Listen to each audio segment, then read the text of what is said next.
Welcome.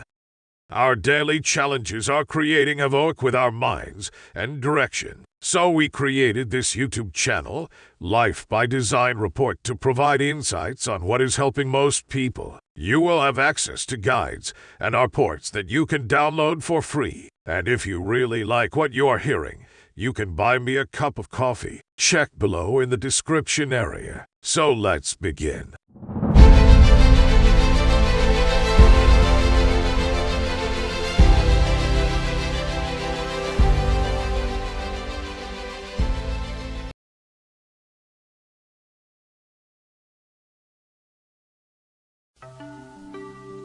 "100 Ways to Motivate Yourself. Change Your Life Forever." Written by Steve Chandler. Read by the author. I hope what I'm about to say doesn't offend you, but you have no personality. That each of us has a fixed personality is a complete myth. We make ourselves up as we go along. Charlie Chaplin once entered a Charlie Chaplin look-alike contest in Monte Carlo, and the judges awarded him 3rd place. The choices we make for our thinking either motivate us or they don't. And while clear visualization of a goal is a good first step to success in life, self-motivation demands more. To truly motivate yourself in the life you want to live, action's required. As psychologist and author Dr. Nathaniel Branden has written, "A goal without an action plan is a daydream." Self-creation happens once self-motivation is mastered. One flows directly from the other. Motion creates the self. In my experience as a teacher, consultant, and writer, I've accumulated 100 ways of thinking that lead directly to self-motivation. I now present these thoughts to you.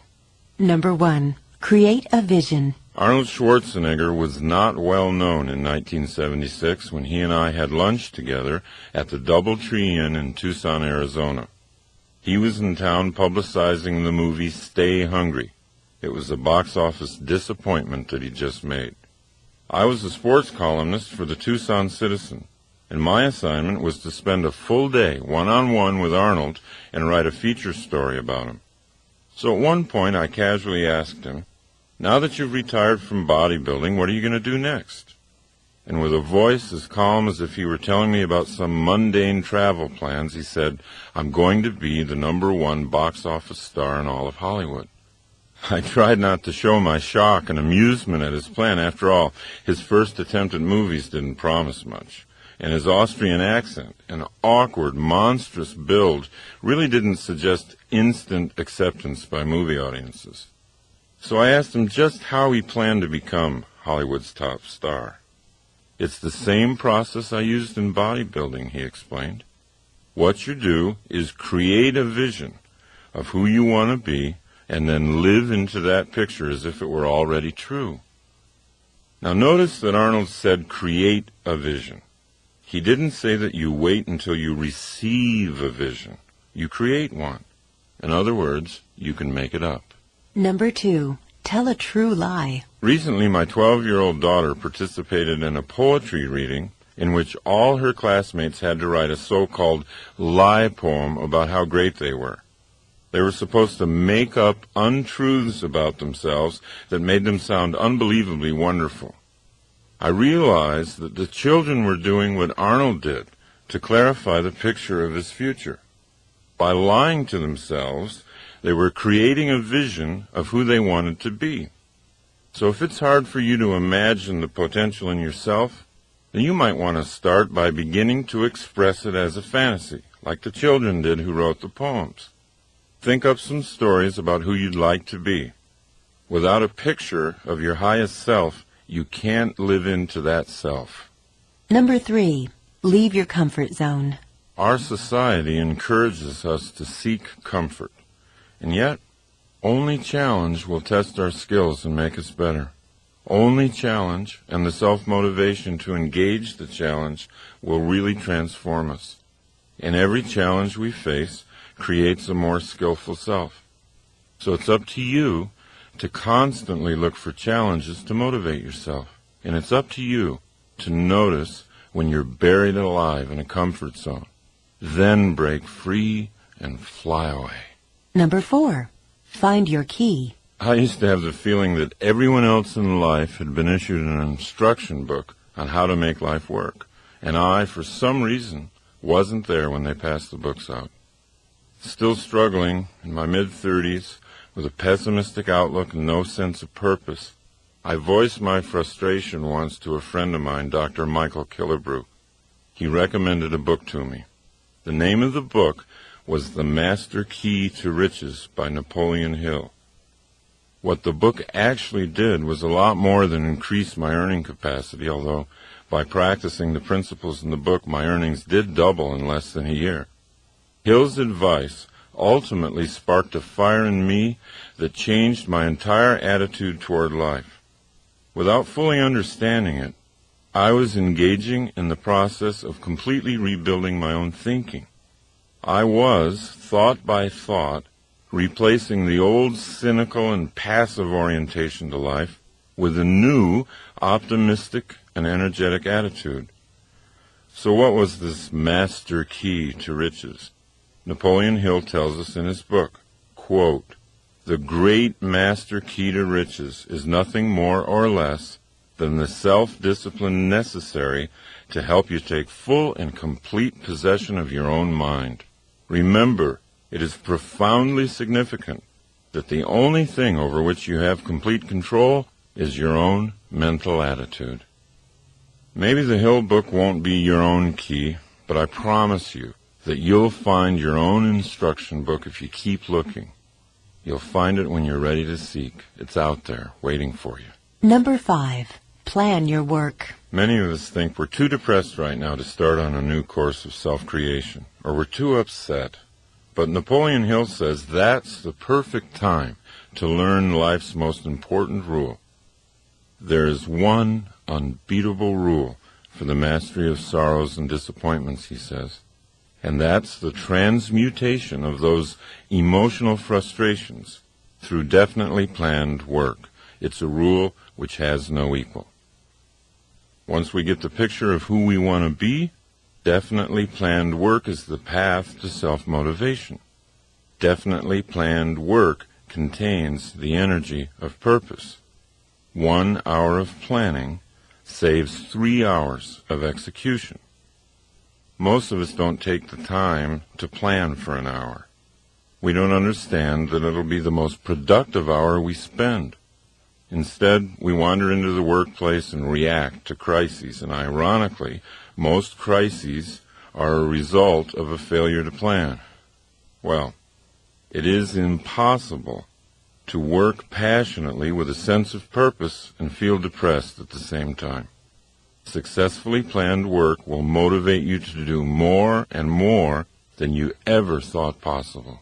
Number 6. Move your goalposts. Most people are surprised to learn that the reason they're not getting what they want in life is because their major goals are too small and too vague, and therefore have no power. Your major goal will not be reached if it fails to excite your imagination. What really increases motivation is the setting of a large and specific power goal. A power goal is a dream that drives you. People who have created power goals are living on purpose. They know what they're up to in life. How can you tell if you've got a big enough and real enough power goal? Simply observe the effect your goal has on you. It's not what a goal is that matters. It's what a goal does. Number 7. Dribble with your other hand. If you've ever coached kids who play basketball, you know that most of them have a tendency to dribble with only one hand, the one attached to their dominant arm. When you notice a child doing this, you might call him aside and say, "Hey, Billy, you're dribbling with one hand. The defender can easily defend you. Your options are cut off. You need to dribble with your other hand, so that can't happen." At which point, Billy says, "I can't." Billy, it's not that you can't. It's that you haven't. Then you explain to Billy that his other hand can dribble just as well if he logs enough bounces. It's just the simple formation of a habit. After enough practice dribbling with his other hand, Billy begins to learn you were right. And the same principle is true for reprogramming your own habits of thinking. Thinking is just like bouncing the ball. On the one hand, you can think pessimistically and build that side of you up. It's just a matter of repeating the bounces. On the other hand, you can think optimistically, one thought at a time, and build that side up. The overall pattern won't change after just a few positive bounces of the ball, but you do change, one thought at a time. Number 8. Play your character.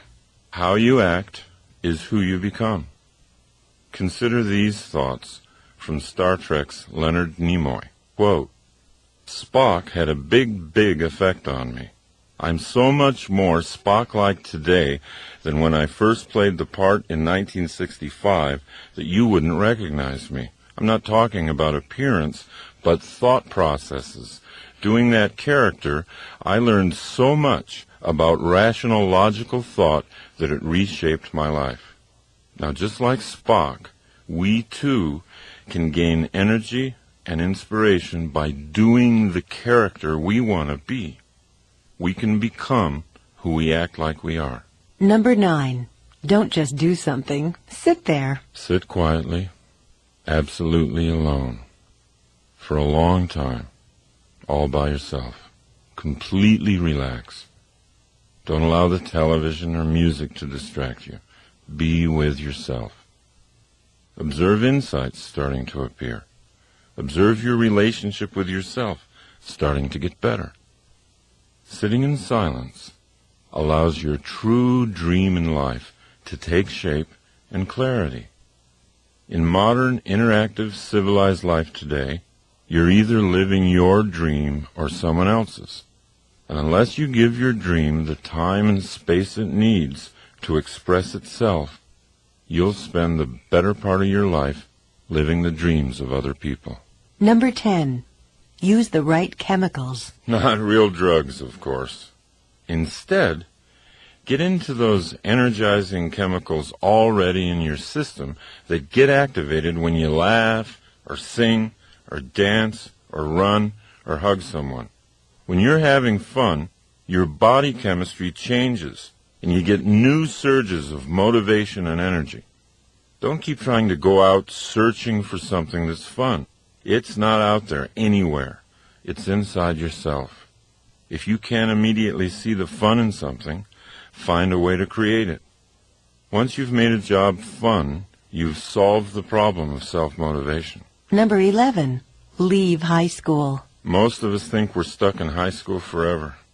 Before high school, in our earlier and more carefree childhoods, we were creative dreamers, filled with a boundless sense of energy and wonder. But in high school, something got turned around. We began fearing what others were thinking of us. All of a sudden, our mission in life became not to be embarrassed. We were afraid to look bad, and so we made it a point not to take risks. Most people end up designing their lives based on what other people might be thinking of them. But we can leave that habit behind. As Emerson asked, why should the way I feel depend on the thoughts in someone else's head? Number 12. Lose face. You can create a self that doesn't care that much what people think. You can motivate yourself by leaving the painful self-consciousness of high school behind. The actor René Auberjonois said, "Show me a guy who's afraid to look bad, and I'll show you a guy you can beat every time."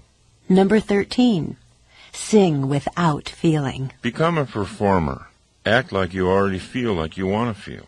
American philosopher William James put it very clearly. We do not sing because we are happy. We're happy because we sing. If you want to be happy, find the happiest song you know and sing it. It works. Number 14. Kill your television. If you're watching too much television and you know it, you might find it useful to ask this one question. Which side of the glass do I want to live on? When you're watching television, you're watching other people do what they love doing for a living. Those people are on the best side of the glass because they're having fun, and you're passively watching them have fun. They're getting money, and you're paying. Groucho Marx once said he found television very educational. Every time someone turns it on, he said, I go in the other room to read a book. Number 15. Read yourself a story. Abraham Lincoln used to drive his law partners crazy. Every morning, he'd come into the office and read the daily newspaper aloud to himself. Why did Abe do this morning reading aloud? He'd discovered that he remembered twice as much when he read aloud than when he read silently. And what he did remember, he remembered for a much longer period of time. Anytime you have an opportunity to read something that's important to you, try reading it aloud. See if you don't make twice the impression on yourself. Number 16. Get on your deathbed. Many of us, including myself, keep pretending that our game has no end. We plan to do great things someday when we feel like it. Confronting our own death doesn't have to wait until we run out of life. In fact, being able to vividly imagine our last hours on our deathbed creates a paradoxical sensation, the feeling of being born all over again, and that's the first step to self-motivation. Number 17. Be lazy to begin with. Henry Ford used to point out to his colleagues that there wasn't any job that couldn't be handled if they were willing to break it down into small pieces. And when you've broken a job down, remember to allow yourself some laziness in beginning. Because it isn't important how fast you're doing it. What's important is that you are doing it. The irony is, the slower you start something, the faster you'll be finished. When you first think about doing something hard and overwhelming, you're most aware of how you don't want to do it at all. In other words, the mental picture you have of the activity, doing it fast and furiously, is not a happy picture. So you think of ways to avoid doing the job altogether.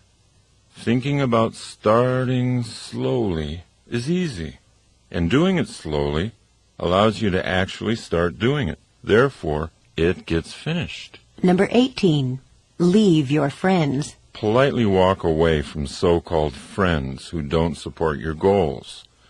When you're in a conversation with a pessimist, possibilities seem to have a way of disappearing, and a narrow sense of cynicism settles in. President Calvin Coolidge once said, "Cynics do not create." Everyone knows that enthusiasm for life is contagious, and being in a conversation with an optimist opens us up to see more and more of life's possibilities. Number 19. Plan your game. Design your own life's game plan. Let the game respond to you rather than the other way around. Be like Bill Walsh, the former head coach of the San Francisco 49ers. Everybody thought he was a kind of eccentric because of how extensively he planned his plays in advance of each game. Most coaches would wait to see how the game unfolded, then respond with plays that seemed appropriate. Not Bill Walsh. Walsh would pace the sidelines with a big sheet of plays that his team was going to run no matter what. He wanted the game to respond to him. Walsh won a lot of Super Bowls with his so-called eccentric proactive approach. But all he did was to act on the crucial difference between creating and responding. Number 20. Find your inner Einstein. The next time you see a picture of Albert Einstein, realize that that's actually you. Every human has the capacity for genius. To experience Einstein's creative level of thinking, all you have to do is commit to using your imagination. You know, this is sometimes a difficult recommendation for grown-ups to follow.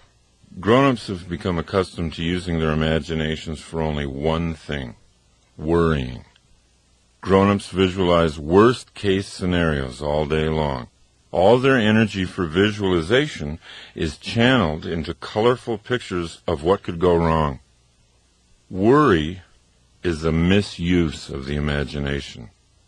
What people don't comprehend is that the human imagination was designed for better things. People who use their imaginations to create often achieve things that worriers never dream of achieving, even if the worriers have much higher IQs. Dreaming is the design stage of creating the future. Imagine yourself living a motivated life. Number 21. Feel good first. Most people think they'll feel good once they reach some goal. They think happiness is out there somewhere. The problem with putting off feeling good about yourself until you hit a certain goal is that it might never happen. By linking happiness to something you don't have yet, you're denying your power to create it for yourself in the moment. Your happiness is your birthright. It shouldn't depend on your achieving something. Start by claiming it and using it to make your journey fun all the way and not just fun at the end. Number 22. Run toward your fear. The world's best kept secret is that on the other side of your fear, there's something safe and beneficial waiting for you. If you work through even a small fear, you'll increase the confidence you have in your ability to create your life. General George Patton said, "Fear kills more people than death. Death kills us but once, and we usually don't even know it. But fear kills us over and over again, subtly at times and brutally at other times. The rush we get after running through the waterfall of fear is the most energizing feeling in the world. If you're ever in an undermotivated mood, find something you fear and do it, and watch what happens." Number 23. Just be unexpected. Most people don't see themselves as being creative, but we all are. And one of the reasons we don't see ourselves that way is that we normally associate being creative with being original. But creativity has nothing to do with originality, and it has everything to do with simply being unexpected. So if you're willing to accept that you are creative, you can begin to cultivate that side of yourself. You can start coming up with all kinds of unexpected solutions to the challenges that life throws at you. Number 24. Create your relationships. The Italian artist Luciano da Crescenzo said, "We are each of us angels with only one wing, so we can only fly embracing each other." And we can't create our truest selves without creating relationships in the process. Relationships are everywhere. In relationships, most of us think with our emotions, not our minds. But anytime you take a relationship problem up into the mind, you have unlimited opportunities to get creative. Conversely, when you send a relationship problem down the elevator into the heart, the gut, you risk staying stuck in that problem forever. This doesn't mean that you shouldn't feel anything. Feel everything. Notice your feelings, but don't think with your feelings. When there's a relationship problem to be solved, travel up the ladder to the most creative you. You'll soon realize that you create the relationships you have in your life. They don't just happen to you. Number 25. Be where you are. Most of us don't ever focus. We constantly feel a certain amount of psychic chaos because we're always trying to think of too many things at once. Focus on what you want, and it will come into your life. Focus on being a happy and motivated person, and that's who you'll be. Number 26. Act like a hero. We need heroes in our lives. They're not a sign of weakness, they're a source of strength. Bernard Malamud said, "Without heroes, we are all plain people and we don't know how far we can go." Heroes show us what's possible for a human being to accomplish. Therefore, heroes are very useful to anyone interested in self-motivation. You don't have to have just one hero. Choose a number of them. Put their pictures up. Become an expert in their lives. Collect books about them. Let your heroes' lives inspire you. They're only people like we are. What distinguishes them from us is the great levels they've reached in self-motivation. To just passively adore them is to insult our own potential. Instead of looking up to our heroes, it's much more beneficial to look into them. Number 27. Accept your willpower. You know, a lot of people say, I don't have any willpower. But if you think you have no willpower, you're undermining your own success. Everyone has willpower. To be listening to this program, you've got to have willpower. The first step in developing your willpower is to accept its existence. The second step is to know that your willpower, like a muscle in your arm, is yours to develop. You're in charge of making it strong or letting it become weak. Willpower is not strengthened by random external circumstances. Willpower is an inside game. Make a promise to yourself to be clear and truthful about your own willpower. It's always there. Number 28. Say no to yourself. A lot of people are afraid of the word discipline. But at the root of the word discipline is the word disciple. When you're self-disciplined, you've simply decided in matters of the will to become your own disciple. Once you make that decision, your life's adventures get more interesting. You start to see yourself as a stronger person. You gain self-respect. Psychologist Abraham Heschel said, self-respect is the fruit of discipline. The sense of dignity grows with the ability to say no to oneself. Emerson said that when we say no to a temptation, the power of that temptation passes into our willpower. And William James recommended that we do at least 2 things every day that we don't want to do.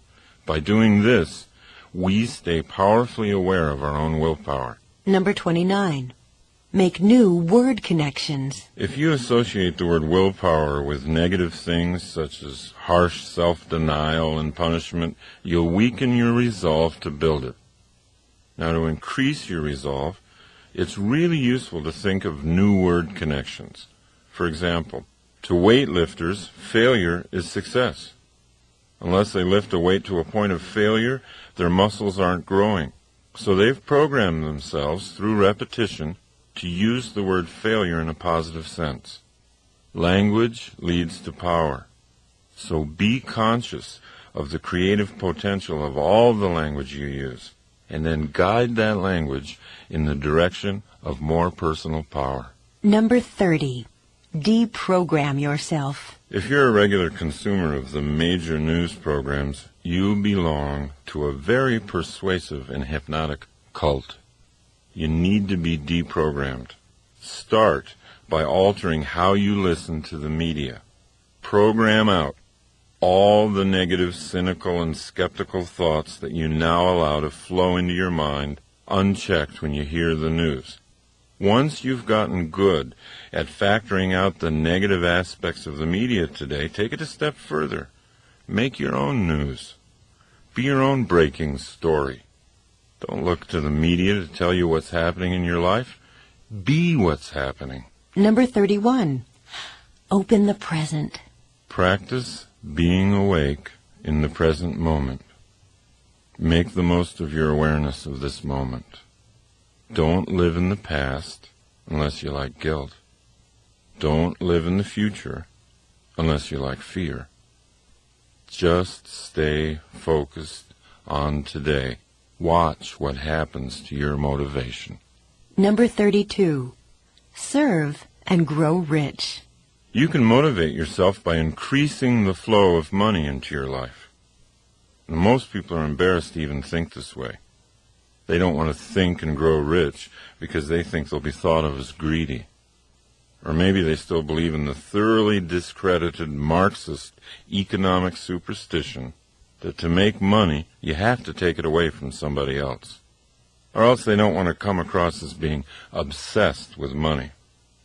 But you know who's really obsessed with money? People who think they don't have enough. They obsess about money all day long. It's in their family discussions. It's in their minds at night.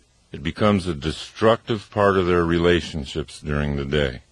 George Bernard Shaw said, "Our first duty in life is not to be poor. The road to not being poor always travels through your professional relationships.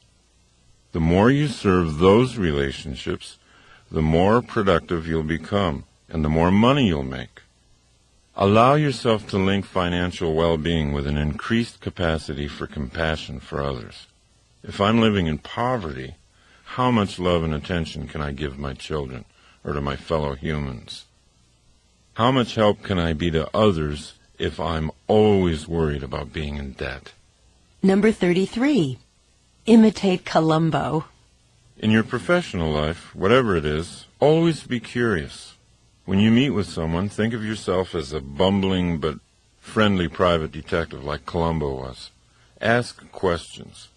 By asking questions in your relationships, you're already creating the relationship, and you're already self-motivated. You don't have to wait for the other person to make it happen. Number 34. Give away some power. Motivate yourself by giving someone else the ideas necessary for self-motivation. You can have any experience you want in life simply by giving that experience away to someone else. John Lennon called it instant karma. If you want to be motivated, shift your inspiration to someone else. Point out their strengths. Offer encouragement and support. Watch what it does for you. Number 35. Talk to yourself. We've always been a little nervous culturally about talking to ourselves. We associate it with insanity. But Plato said that thinking was the soul talking to itself. There's no one better to talk to than yourself if you really want to get things worked out. No other person has as much information about your problems. No one knows your skills and capabilities better. Nathaniel Brandon suggests that we get our creative thinking going each morning by asking ourselves 2 questions. 1, what's good in my life? And 2, what is there still to be done? Because thought always precedes action, talking to yourself is a proven way to get motivated. Number 36. Schedule your comebacks. Progress toward your goals is never going to be a straight line. It'll always be a wavy line. You'll go up and then come down a little. 2 steps forward and 1 step back. Now, most people get discouraged when they slide a step back after the 2 steps forward. They think they're failing. They think they've lost it. But they really haven't. They're simply in step with the natural rhythm of progress. Now, once you understand this rhythm, you can look ahead on your calendar and block out time to refresh, renew, recover. Schedule your comeback while you're on top. Build in big periods of time to get away, even to get away from what you love, because coming back is going to be that much more exciting when you've been renewed. Number 37. Live your true life.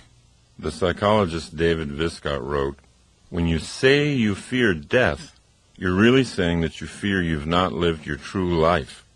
This fear cloaks the world in silent suffering." How do you know what your true life is?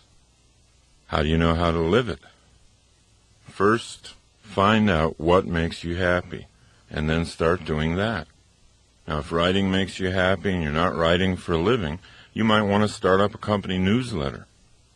When I first realized that speaking and teaching made me happy, I started a free weekly workshop. I didn't just wait until something was offered to me. There's no goal better than this one, to know, as you lie in your deathbed, that you lived your true life. You did what it was that made you happy. Number 38. Get up on the right side of the bed.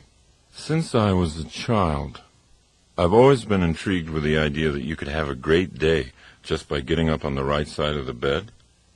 Today, my fascination is not so much with the right side of the bed as it is with the right side of the head, or, to be more precise, the right side of the brain. In the 1930s, brain surgeons discovered the different functions of the 2 halves of the brain while working on epileptics. In 1950, Roger W. Sperry made the greatest breakthroughs in discovering that dreams and energy and creative insight come from the right side of the brain, and linear, logical, short-term, and short-sighted thinking came from the left side of the brain. The best explanation for how whole brain thinking surpasses left brain thinking or right brain thinking is in a book written by British philosopher Colin Wilson called Frankenstein's Castle. Wilson reveals that we have more control over drawing vital energy and creative ideas from the right brain than we ever realized. And what stimulates the right brain the most is a high sense of purpose. If you had to carry a heavy sack of sand across town, your left brain might get upset and tell you, well, you're doing something boring and tedious. However, let's say your child were injured. Let's say your little girl were injured badly, and she weighed the same as the huge bag of sand. You'd carry her the same distance to a hospital with a surprising surge of vital energy. That energy would be sent from the right brain. And that's what purpose does to the brain. Self-motivation increases when the left brain gets good at telling the right brain what to do. Number 39. Use your magic machine. Most people wait for an external crisis. A threatened bankruptcy or an attack on the street or the burning down of their home or an unwanted divorce to finally kick in their whole brain thinking. But you know, that leads to a life of reaction rather than creation. The three best ways to activate whole brain thinking are through goal setting, joyful work, and revitalizing play. So rather than wait for some external crisis to appear, you can create an internal challenge of your own. Goals and games. Goals and games motivate you more than anything else in the world. Number 40. Get your stars out. Terry Hill, the New York writer, has been a friend of mine since the 6th grade, and he gives lectures and seminars on creativity. His advice to his audiences on the subject of creativity is from J.D. Salinger, and that is, make sure you get your stars out. And this is another way of saying, let the universe that is in you shine freely. Don't try too hard to force things. Just get your stars out and let them shine. Number 41. Be a finisher. Do you want to know where fatigue really comes from? It doesn't come from working too hard. All the research shows that fatigue comes from not finishing your work. William James once wrote, "Nothing is so fatiguing as the hanging on of an uncompleted task." I was giving a self-motivation seminar recently. During one of the breaks, a man came up to me and he said, "Hey, you know what? My problem is I never seem to finish anything. I'm always off onto something before anything's completed." He then asked whether I could give him some affirmations that might alter this. So I said, "Do you think affirmations are what you need? I mean, if you had to learn to use a computer, could you do it by sitting on your couch and repeating the affirmation, 'I know how to use a computer. I'm great at using computers. I'm a wizard on a computer'?" He admitted that affirmations would probably have no effect on his ability to use a computer. So the best way to change your belief system is to change the truth about you, I told him. To believe that you're a good finisher, you've got to build a personal record of finishing tasks. He followed my suggestions, and he followed them with great enthusiasm. He bought a notebook, and at the top of the first page he wrote, "Things I've finished." Each day he made a point of setting small tasks and finishing them. Whereas in the past he was inclined to start sweeping his front walk and leave it unfinished when the phone rang, now he let the phone ring so he could finish the job and record it in his notebook. The more things he wrote down, the more confident he became that he really was becoming a finisher. Consider how much more permanent his belief change was than if he tried to do it with affirmations. He could have whispered to himself all night long, "I am a great finisher." but his right brain would have known better. We motivate ourselves by finishing things. Number 42. Invent games.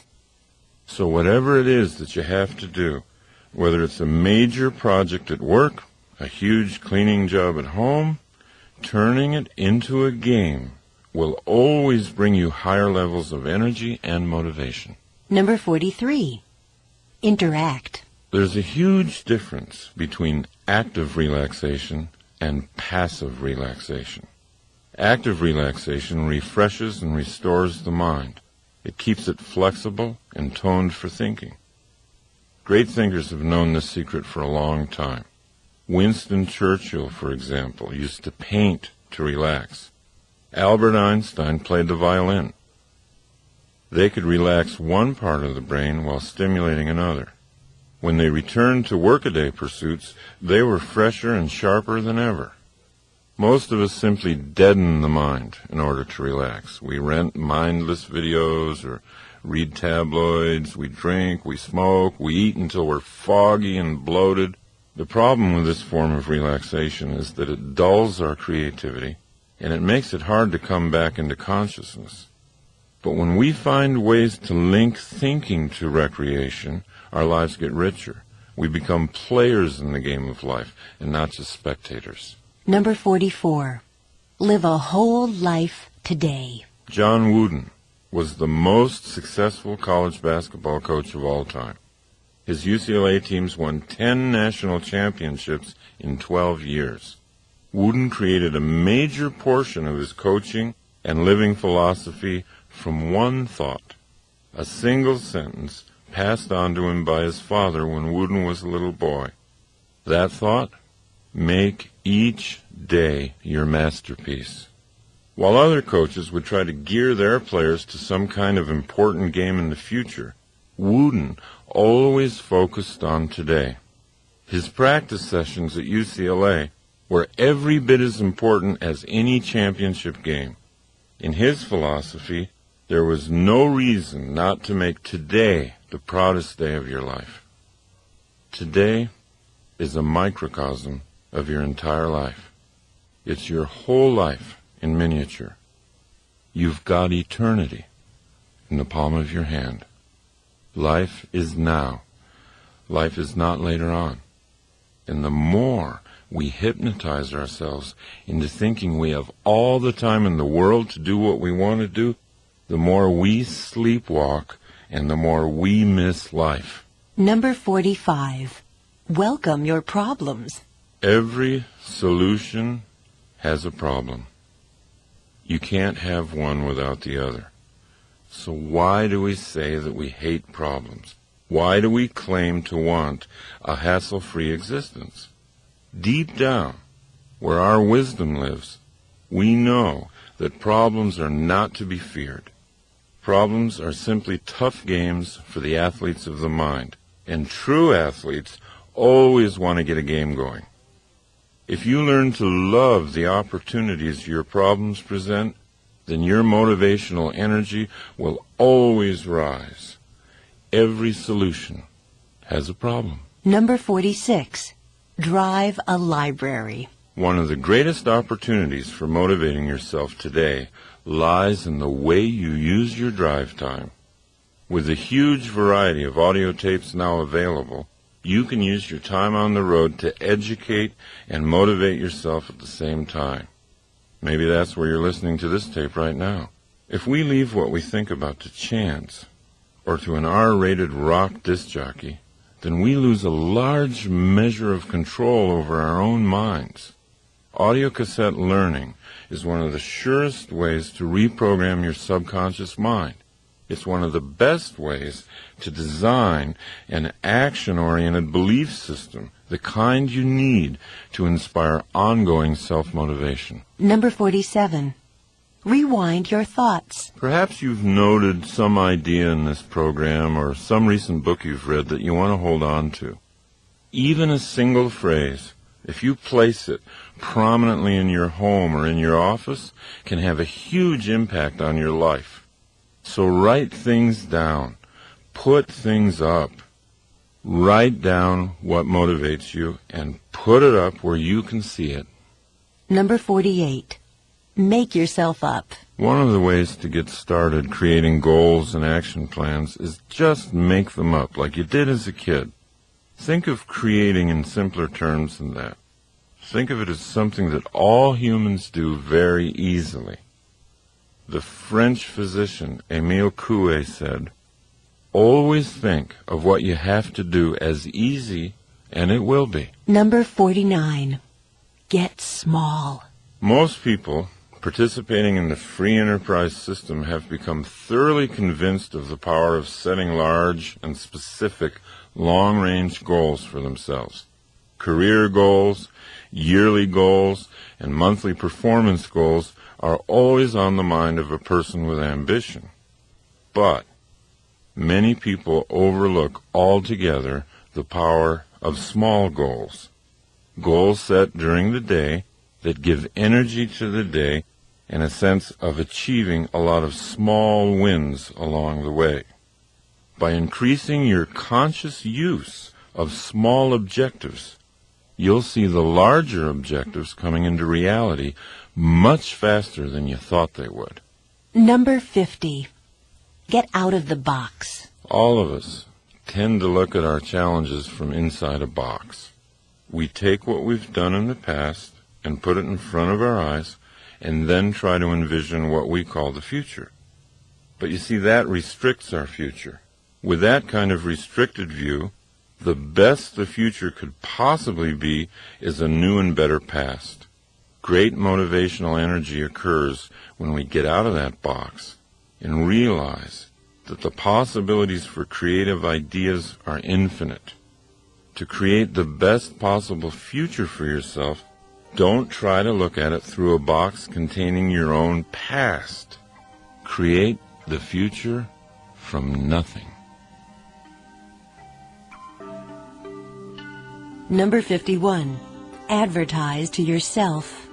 Sports psychologist Rod Gilbert says, quote, "Losers visualize the penalties of failure and winners visualize the rewards of success. Without advertising our goals to ourselves, we can lose sight of them altogether." Now, I'll often start the day by drawing 4 circles on a blank piece of paper. The circles represent my day, my month, my year, and my life. Inside each circle, I write down what I want. It can be a dollar figure, it can be anything. And the goals can change from day to day. It doesn't matter. There's no way to get this process wrong. But by writing the goals down, I'm like an airline pilot looking at my map before takeoff. I'm orienting my mind to what I'm up to in life. I'm reminding myself of what I really want.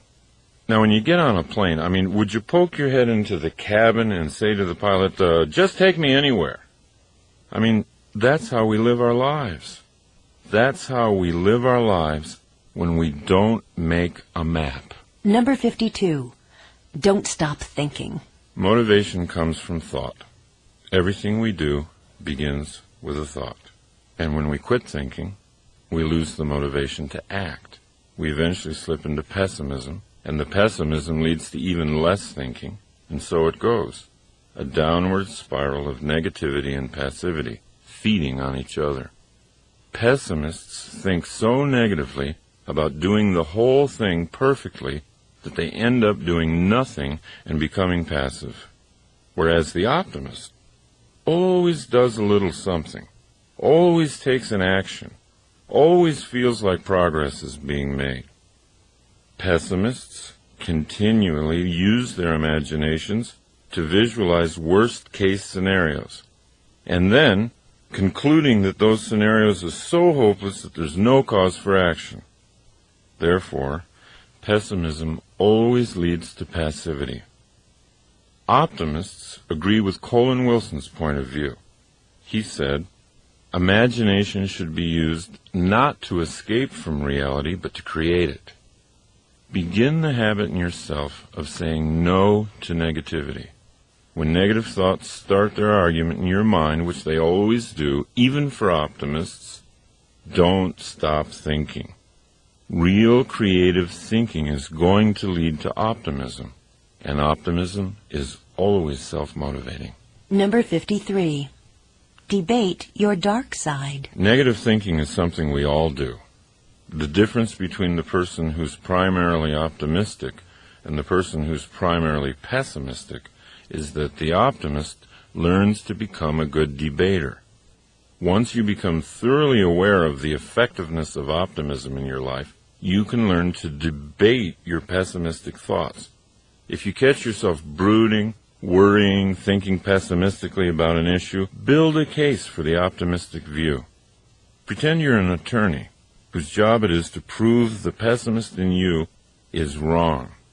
If you really want to open up your life, go optimistic. Number 54. Make use of trouble. You know, I think all of us have heard so many stories, so many incidents where bad events, looking back, in retrospect, were strokes of great fortune.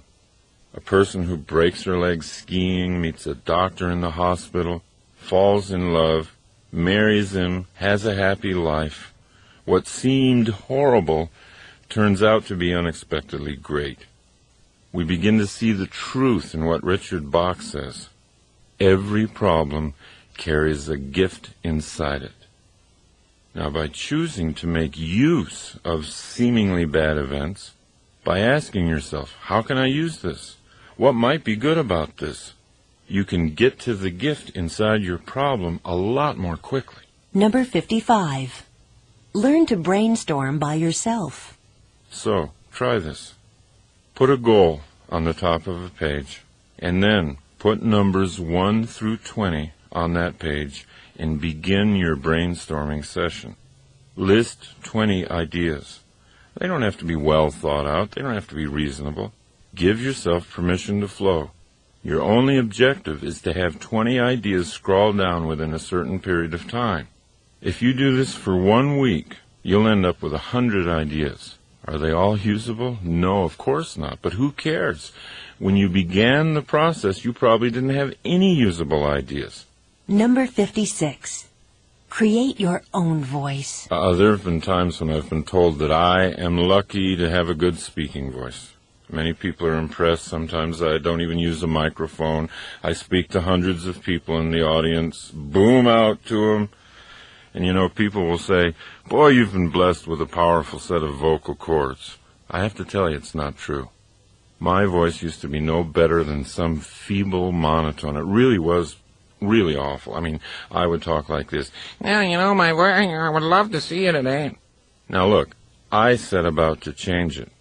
I always carry a number of cassettes in my car. I always sing along with them. I crank them up good and loud. By the way, it's best done while you're driving alone. And I sing at the top of my lungs. I make certain I do it every day, even when I don't feel like singing. See, that's the point. Don't let your feelings ruin your life. Keep thinking. Strategize. Plan.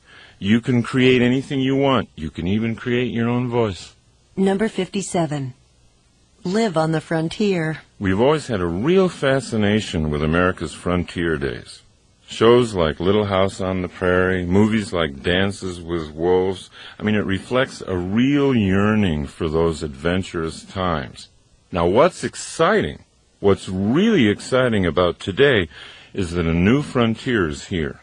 The technological explosion, our entry into the information age, have created a situation in which employers are no longer interested in our job histories. At least it's not as much as they used to be. What are they interested in? Right now, our current capabilities. For example, let's say my company's trying to enter the Chinese market to sell its software, and you, at age 70, can speak fluent Chinese, know all about software, and have energy and zest for success. How can I afford not to hire you? Times have changed. This is the new frontier. It's all about what you can do, not about what you've done. Number 58. Replace your habits. Self-motivation is much more difficult to achieve when we're held back mentally by certain bad habits. But here's the catch. Bad habits can't be gotten rid of because they exist for good reasons. They're there to do something for us, even if that something ends up being self-destructive. You see, down deep, even a bad habit is trying to make us operate better. That's why bad habits have to be transformed and built upon. They can't be killed. They can't be eliminated. We have to go to the beneficial impulse that drives the habit and then build on that to make the habit grow from something bad into something good. What we then achieve is habit replacement. Now, where bad habits are concerned, replacement is the only thing that works. I've known people who quit smoking without even intending to. Maybe they took up running, some form of aerobic exercise. And soon, the breathing and relaxation they were getting from the exercise made smoking feel so bad to their bodies they quit. They quit smoking because they'd introduced a replacement. Subconsciously, you don't even think your habit is bad because it's fulfilling a perceived need. So the way to strengthen yourself is to identify the need and build on it. Honor the need by replacing the current habit with one that's healthier and more effective for you. Number 59. Paint your day. Self-motivation is much more difficult to achieve when we're held back mentally by certain bad habits. When you wake up, try picturing your day as a blank artist's canvas. Ask yourself, who's the artist today? Me or blind circumstance? If you choose to be the artist, how do you want to paint your day? Number 60. Swim laps underwater. When Bobby Fischer prepared for his World Championship chess match with Boris Spassky, he prepared by swimming laps underwater every day. He knew that as the chess matches wore on into the late hours, the player with the most oxygen going to his brain would have the mental advantage. So he built his brain by building his lungs. Sometimes all you need is the air that you breathe just to motivate yourself. Going for a run or a walk or simply deep breathing gives the brain the fuel it feeds on, and motivation comes easy. Number 61. Get some coaching. After a disappointing round on the golf course, Jack Nicklaus would often take a golf lesson. When I first heard about this, I said to myself, who could give Jack Nicklaus a lesson in golf? But that was before I ever really understood the value of coaching. And then a young business consultant named Steve Hardison taught me something. Nicklaus takes a lesson, not because his coach is a better player, but because his coach can stand back from Nicklaus and see his moves objectively. So, if coaching is appropriate for your golf or tennis game, it could also be appropriate for the game of life. Ask someone you admire to be honest with you and coach you for a while. Let them tell you what they see. It's a courageous thing to do, and it'll always lead to growth. Number 62. Leave home. Once when Steve Hardison and I were discussing a few of my old habits that were holding me back from realizing my business goals, I finally said to him, but why? Why do I do those things? I mean, if I know they hold me back, why do I continue to do them? And he said, you do them because they feel like home. When you do those things, you do them because that's what you're comfortable doing. And so you make yourself right at home doing them. As they say, there's no place like home. Home can be an ugly place if it's not kept up and consciously made beautiful. Home can be a dark, damp prison, smelling of bad habits and laziness. But we think we're safe there. However, when we inspect the worn-out house more closely, we can see that the safety we think we're experiencing is pure self-limitation. Now, you might want to identify the habits that keep you trapped. Identify what you've decided is your final personality, for example. Understand that it might be a hasty construction built only to keep you safe from risk and growth. See, once you've done that, you can leave. You can leave home. You can get the blueprints out, and you can create a home you really want. Number 63. Perform rituals. As you listen to these various ways to motivate yourself, you might have noticed that action is often the key. Doing something is what leads to doing something. It's the law of the universe. An object in motion stays in motion. My own ritual for jump-starting the brain is walking. Many times in my life I've had a problem that seemed so overwhelming. It seemed too overwhelming to even do anything about. But my ritual is to take the problem out for a long, long walk. Time and time again, during the course of the walks, something comes out of nowhere. Some idea for an action that would solve the problem. So try making up a ritual for yourself, anything that will act as a self-starter. Rituals will have you in action before you feel like getting into action. Rituals always override your built-in laziness. They always get you motivated in a predictable, controllable way. Number 64. Start your life over. If you catch yourself thinking that you're too old to do something you want to do, please recognize that you're now listening to the pessimistic voice inside of you. It's the voice of a liar. Talk back. Remind the voice of all the people in life who've started their lives over again at any age they wanted to. John Houseman, the Emmy Award-winning actor in The Paper Chase, he started acting professionally when he was 73 years old. Don't listen to the voice inside. You can start your life over right now. Number 65. Keep all your promises. One way I used to motivate myself was to make some unreasonable promise. To go to someone I cared about, either personally or professionally, and promise something really big. Something that'll take all the effort and creativity I had to make it happen. But, there were times when those huge promises I made weren't kept, and I realized over the years it's not really an intelligent way to self-motivate. Today I'll make commitments to other people, but they're commitments that I know I can keep. But to motivate myself, I've replaced promising others with setting goals inside myself. The power of goals is that they can be outrageous, they can be huge, and they can free up really wild possibility thinking. Without setting large goals internally, what I tend to do is just live a life of things that I think I have to do. Number 66. Give some luck away. Basketball coach John Wooden used to say, "You cannot live a perfect day without doing something for someone who will never be able to repay you." I agree with that. And there's a way to make sure you can't be repaid. That's doing something for someone who won't even know who did it. Now this gets into a theory I've had all my life, and that is, you can create luck. You can create luck in your life by giving it away. See if you can't begin creating your own luck. Number 67. Draw your universe. If you use my 4-minute 4-circle goal-setting system that I talked about earlier, you can create your own goal-directed universe. Try this. After you wake up in the morning, wipe the sleep from your eyes, sit down with a pad of paper, and draw 4 circles. Now these are your own planets. Label the first circle, lifelong dream.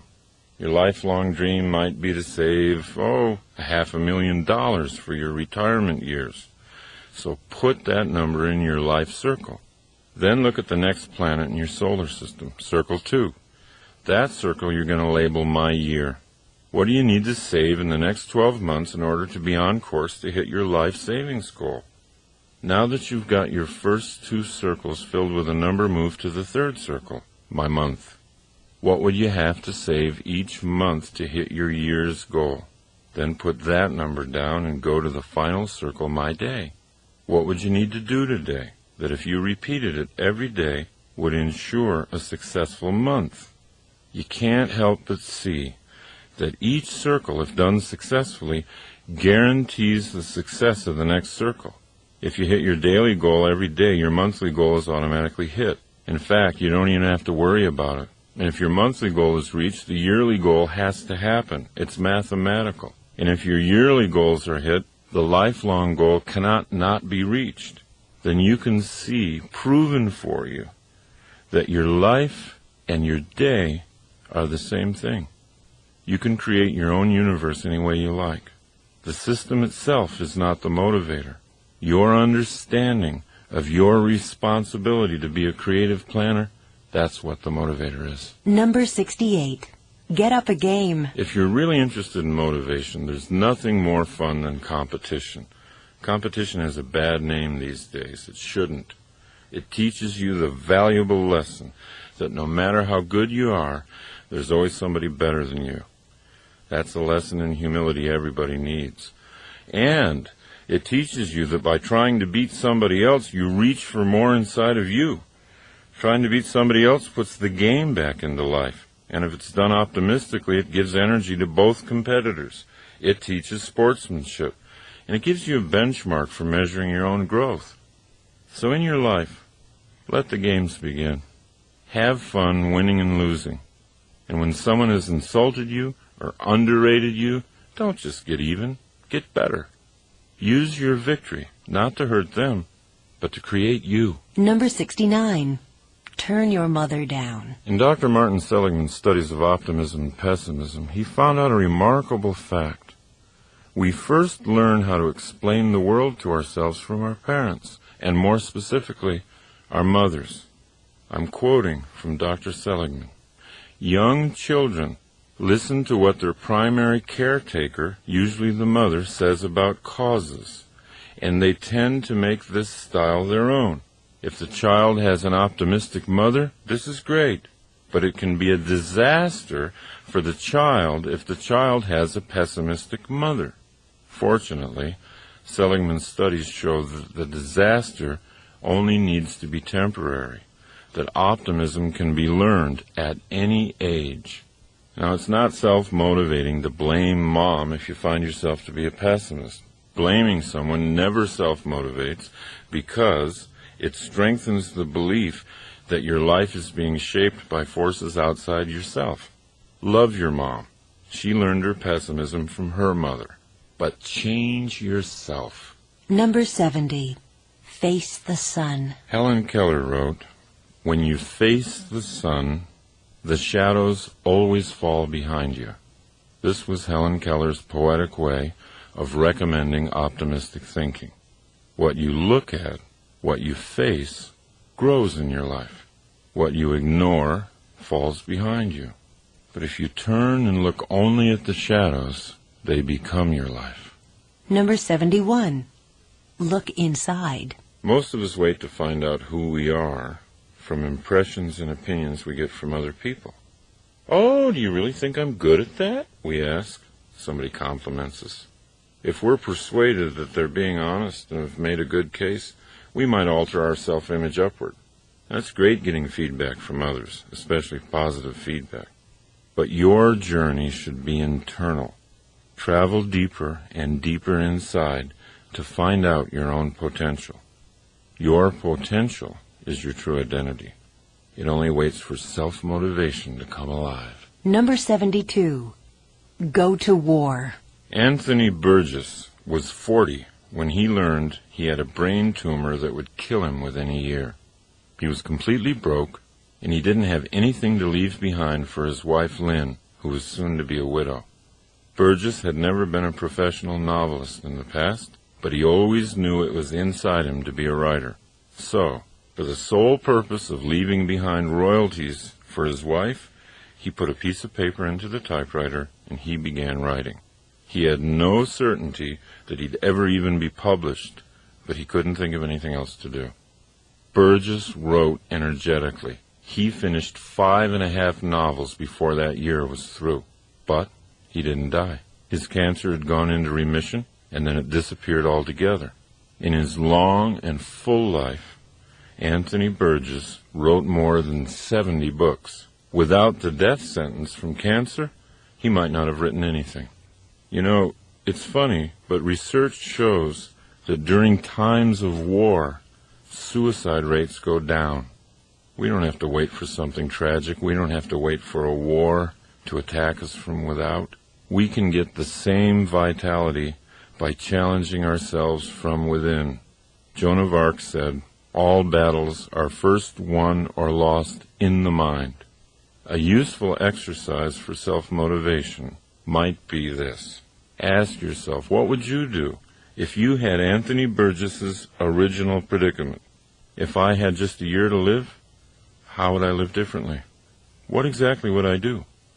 That question can inspire surprising thoughts. It can reveal skills inside you that you're not using today. Number 73. Make small change. When I first began working on self-motivation a long time ago, I'd go through all kinds of emotional mood swings. I'd get really high on the idea of who I could be. I'd set out to change myself overnight. And then my old habits would pull me right back to who I used to be. Then I'd become demoralized. Later in my life, I finally caught on to the idea that great things are often created slowly. Great paintings, great buildings. So why couldn't great people be created slowly? So if you're willing to see yourself as a masterpiece in progress, then you'll love small changes. You'll be excited by a tiny thing you did differently today. If you want a stronger body and you took the stairs instead of the elevator, celebrate. You're moving in the direction of self-creation. Number 74. Do something badly. Sometimes we don't do things because we're not sure we can do them well. We feel we're not in the mood or at the right energy level to do the task we have to, so we put it off or wait for inspiration to arrive. We're so afraid to do things until we're sure we'll do them well, we don't do anything. This is the source of all writer's block, by the way. This tendency led G.K. Chesterton to say, if a thing is worth doing, it's worth doing badly. If you're not motivated to do something you know you need to do, just decide to do it badly. Add a little self-deprecating humor. Be comically bad at what you're doing, and then enjoy what happens to you once you're in the process. Number 75. Be a visioneer. A few years ago, I began working with motivational speaker and author Dr. Dennis Deaton, and he allowed me to learn and even teach his principles of visioneering, which he defines as engineering dreams into reality by the use of active mental imaging. The principle is this: you can't do anything that you can't picture yourself doing. Visioneering is just another word for picturing yourself. Once you make the picturing process conscious and deliberate, you begin to create the self you want to be. Number 76. Shine your light. Chesterton used to say that taking things lightly was the most spiritually advanced thing you could do to improve your effectiveness in life. After all, said Chesterton, it's because God's angels take themselves so lightly that they're able to fly. And if His angels take themselves that lightly, imagine how much more lightly He takes Himself. Your own motivational level will always be lifted with humor. Anytime you're stuck, ask yourself to take things lightly. Ask yourself to come up with some funny solutions. Laughter will destroy all limits to your thinking. When you're laughing, you're open to anything. Number 77. Be a list writer. Never hesitate to sit down with yourself and make lists. The more you write down what it is you want, the more you can dictate your own future. A goal gains power when you write it down, and it gains more power every time you write it down. Now, we're always looking for motivation in what others have written. But if you become a creative list maker, you'll learn how to motivate yourself by what you've written. Number 78. Be the change. Don't try to change other people. It doesn't work. You'll waste your life trying. We talk to our children for hours about how we think they should change. But children don't learn from what we say. They learn from what we do. By being what you want them to be, you can lead by inspiration. What you tell people to do often goes right by them. Who you are doesn't. The change in you is contagious. When you yourself change, watch how the people around you change. Number 79. See the gold. In every circumstance, we can look for the gold or we can look for the filth. And what we look for, we'll find. Opportunities are like those subatomic quantum particles that come into existence only when they're seen by an observer. Your opportunities will multiply when, and only when, you choose to see them. Number 80. Simplify. The great Green Bay Packer football coach Vince Lombardi was once asked why his world championship team, which had so many multi-talented players, ran such a basic and simple set of plays. "It's hard to be aggressive," he answered, "when you're confused. When you simplify your life, it gathers energy." Number 81. Pin life down. Recently, I was working with car dealer Henry Brown of Brown & Brown Nissan, which is a nationally celebrated Nissan dealership. And he was telling me a story about his son, a high school wrestler. Now, his boy had been getting only fair results in wrestling this year. So Henry went and talked to him, and he learned that he entered each match completely prepared to counter anything his opponent tried. And no matter how gifted Henry's son was at countering moves, countering was still countering.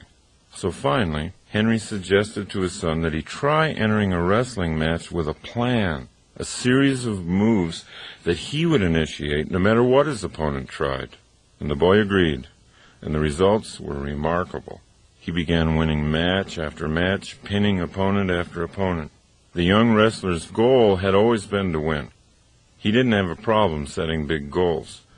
But as Nathaniel Brandon says, a goal without an action plan is a daydream. Before any adventure, take time to plan. Let life respond to you. If you're making all the first moves, you'll be surprised at how often you can pin life down. Number 82. Strengthen your purpose. Energy comes from purpose. If the left side of the brain tells the right side that there's a sufficient crisis, the right side sends energy, and sometimes superhuman energy. And that's why there's such a difference between people who set and achieve goals all day and people who just do whatever comes up, whatever they feel like doing. To the first person, there's always added purpose. To the other, there is boredom and confusion, the two greatest robbers of energy. Because we are totally responsible for our own sense of purpose, that also means that we're totally responsible for the energy in our lives. Number 83. Go on a news fast. I first heard the phrase news fast from Dr. Andrew Weil. Now, he actually tells his patients to stop watching the news for a few weeks, and he gets great results. They sleep better, their whole systems are better. Now, my own recommendation for a news fast has to do with self-motivation. If you go for periods of time without listening to or reading the news, you'll notice an upswing in your optimism about life. You'll really feel a lift in energy. Your mind is yours to fill with whatever you want. The more you accept the responsibility of filling it, the easier it'll be to build an optimistic and effective mindset. Number 84. Choose an action. When you find yourself worrying about something, always ask yourself an action question. What can I do about this right now?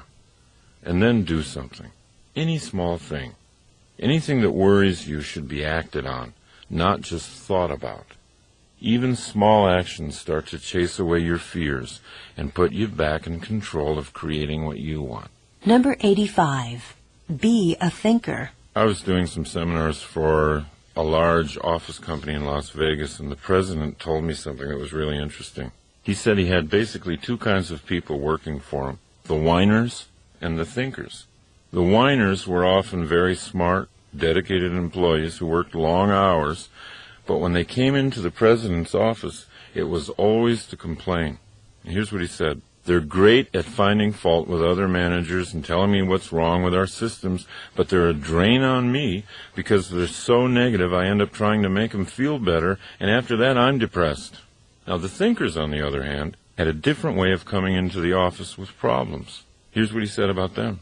"The thinkers come to me with ideas. They see the same problems that the whiners see, but they've already thought about possible solutions. When you're committed to self-motivation, you'll follow into the realm of the thinker, naturally. You'll be more valuable to your organization and to yourself." Number 86. Choose enjoyment. There's a huge difference between pleasure and enjoyment. And when we're absolutely clear about the difference, we can grow much faster toward who we want to be. What we do for pleasure, for example, routine sex, eating, drinking, all kinds of short-term stuff, that's different than what we do for enjoyment. Enjoyment always involves the use of a skill, and it always involves facing a challenge. Things like sailing, gardening, golfing, any kind of activity like that involving skills meeting a challenge result in enjoyment. People who get clear on the difference begin to know how to consciously put more enjoyment into their lives. Number 87. Read mystery novels. The person with the highest IQ ever measured, Marilyn Vos Savant, recommends mystery novels as brain builders. Here's what she says. Not only is this exercise fun, but it's good for you. I'm not talking about violent thrillers or police procedural novels, but instead I'm directing you to those elegant, clue-filled, intelligent mysteries solved by drawing conclusions, not guns." Unquote. Marilyn Vos Savant believes strongly that the brain can be built as surely and as quickly as the muscles of the body. So the next time you feel like curling up with a good mystery, don't feel guilty. You might be doing the most productive thing you've done all day. Number 88. Express your thoughts. Go ahead and feel your feelings. But when it's time to talk, be thoughtful and express your thoughts. Number 89. Use your weaknesses. Make a list of your strengths and your weaknesses on separate pieces of paper. Place the list of strengths somewhere where you'll see it again, because just looking at it will always pick you up. Now, look at your list of so-called weaknesses and study them for a while. Stay with it until you feel no shame or guilt about them. Allow them to become interesting characteristics instead of anything negative. Ask yourself how each characteristic could be useful to you. When Arnold Schwarzenegger became a professional actor, he had a weakness, his thick Austrian accent. It wasn't long, however, before Arnold incorporated his accent into the charm of his action hero persona on the screen, and a former weakness became a strength. His accent became an identifying part of his characters, and people everywhere were imitating it. Now, there isn't anything on your weakness list that can't be a strength for you if you think about it long enough. Number 90. Try becoming your problem. Whatever type of problem you're facing, the most self-motivational exercise I know of is to immediately say to yourself, I'm the problem. Because once you see yourself as the problem, you can see yourself as the solution. By seeing ourselves as victims of our problems, we lose the power to solve them. To activate the power inside ourselves, we need to take only two essential steps. One, own the problem, and two, create the solution. Number 91. Inflate your goal. There is another self-motivator that must be used as an intellectual tool only. Take a certain goal of yours and double it, or triple it, or multiply it by 10, and then ask yourself, quite seriously, what would you have to do to achieve that new goal? Now, I've often used this method for self-motivation with myself.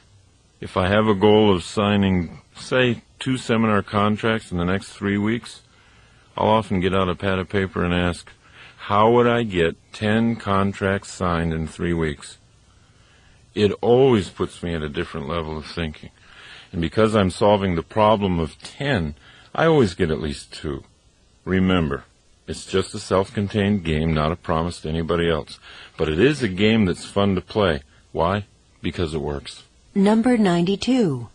Come to your own rescue. There are 2 ideas that are contained in the work of psychotherapists Nathaniel and Devers Brandon that have helped me incredibly. Here's the first one. You can't leave a place you've never been. And here's the other one. No one is coming. I used to believe I could run from all my frightening thoughts and beliefs about myself. But all that ever did was create deeper internal fears and conflicts. What I really needed was to get all my fears into the sunshine and demystify them. Once I systematically began to do that, I was able to dismantle the fears like a bomb squad does to a bomb. Acceptance and full consciousness of those fears was the place I'd never been. Once I was in that place, I could leave. Now, the notion that no one's coming was more terrifying. That idea sounded too much like abandonment. Many of us, even as grown-ups, devise very elaborate and subtle variations of the theme, I want my mommy. The Brandons showed me that I could be much happier, much more effective, if I valued independence and self-responsibility above dependency on someone else. So when you accept the idea that no one's coming, it's actually a very powerful moment, because it means that you're enough. You can handle your problems yourself. You can grow. You can get strong. You can generate your own happiness. And paradoxically, from that position of independence, truly great relationships can be built, because they're not based on dependency. They're not based on fear. They're based on mutual independence and love. See how much better you are at self-motivation once you've begun to celebrate the news that you're enough. Number 93. Push your own buttons. Motivation never has to be accidental. Any form of motivation. A lot of people like to motivate themselves musically, for example. But you don't have to wait for hours until a certain song comes on the radio that picks up your spirits. You can control what songs you hear. If there's certain songs that always lift you up, create a greatest motivational hits tape for yourself. You've got much more control over your environment than you've ever realized. Learn how to push your own buttons. Number 94. Strengthen your rehearsal. The harder you are on yourself, the easier life is on you. There isn't anything life can challenge you with that you can't challenge yourself with in advance. You can set yourself up to succeed. If you have to make a presentation in front of someone who scares you, you can always rehearse it first in front of someone who scares you more. If you've got something hard to do and you're hesitant to do it, pick out something even harder and do that first. Watch what it does to your self-motivation going into the real challenge. Number 95. Improve your vision. Robert Fritz said, "It's not what a vision is, it's what a vision does." So what does your vision do? Does it give you energy? Does it make you smile? When you're tired, does it take you that extra mile? A vision should be judged by these criteria. The criteria of power and effectiveness. In other words, what does it do? What do you want to bring into being? If your vision isn't giving you energy, then picture another one. Keep at it until you develop a vision that's so colorful and so clear it puts you in action just to think about it. Number 96. Build your power base. The more awake you are, the more conscious you are, and the more you pay attention to how your own efforts at self-motivation are succeeding, the more powerful you'll become. Your knowledge of self-motivation is power in and of itself. Respect your knowledge and build on it. Number 97. Link truth to beauty. To me, the best case for honesty is how beautiful it is, how clean and clear it makes the journey from current reality to the dream. Truth leads you to a more confident level in your relationships with others and with yourself. It diminishes fear. It increases your sense of personal mastery. Lies, half-truths, they'll always weigh you down, whereas truth will clear up your thinking and give you the energy and clarity needed for self-motivation. Number 98. Take no for a question. Ask the universe for what you want. Don't take no for an answer. Take no for a question. When you ask for something and it's denied to you, imagine that the no you heard is really the question. Can't you be more creative than that? Never accept no at face value. Let rejection motivate you to get more creative. Number 99. Walk with love and death. Whenever I need to get through something, face something, or create a courageous kind of action plan, I always take long walks. When I walk long and far enough, a solution always appears. I eventually get oriented to the most creative course of action. Andrew Weil, in his book Spontaneous Healing, says, when you walk, the movement of your limbs is cross-patterned. The right leg and left arm move forward at the same time, then the left leg and right arm. This type of movement generates electrical activity in the brain that has a harmonizing influence on the central nervous system, a special benefit of walking that you don't necessarily get from other kinds of exercise. I call it a walk with love because love and fear are opposites. Most people think love and hate are opposites, but they're not. The ultimate creativity occurs from a spirit of love. Love is always creative, and fear is always destructive. And I call it a walk with death because it's only the acceptance and awareness of my own death that gives my life the clarity it needs to be exciting. Take your own challenges out for a walk. Feel your self-motivation growing inside you. Feel the electricity in your brain. Feel it harmonize with your central nervous system. You'll soon know for a fact that you do have what it takes. You can walk courage into existence. Number 100. Buy yourself flowers. Buy yourself flowers, and every time you look at them, let them remind you of how colorful your future is going to be, how fresh your thoughts are, how easy it is for you to honor yourself, how much power you have to make your environment beautiful, and how sweet the smell of the universe can be.